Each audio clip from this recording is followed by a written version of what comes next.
les capacités, est-ce que nous avons le profil, est-ce que nous avons les moyens, et est-ce que nous ne devons pas aussi investir parallèlement dans les moyens pour pouvoir atteindre ces objectifs qu'on s'est fixés.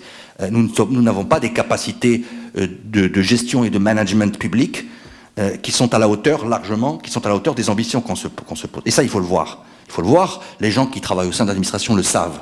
On peut avoir les meilleures intentions du monde. Quand on arrive et quand on est confronté à la réalité de la décision publique, on est confronté parfois à des problèmes d'intendance ou des problèmes de mise en œuvre qui peuvent tout simplement amener à l'ajournement ou à l'oubli ou de réformes qu'on a prévues avec les meilleures intentions du monde. Donc cette question, elle est très importante du comment on fait, du mode opératoire. Donc si vous le voulez bien, on fait un tour de table autour de cette question, avec évidemment les points sur lesquels on souhaite que le mode opératoire s'exerce. Voilà. C'est offert. Uniquement le mode opératoire ou les deux? Là, les deux. Les points d'inflexion essentiels, et puis ensuite, comment on fait. Bien. En fait, qu'est-ce qu'on fait, qu'est-ce qu'on devrait faire porter les priorités sur lesquelles on devrait porter l'effort, et deux, comment on décline en fait cette priorisation sur le mode opératoire, en tout cas, quels sont au moins les grands préalables sur lesquels il faut qu'on puisse s'accorder. Moi, je vais inverser. Bien sûr. Commencer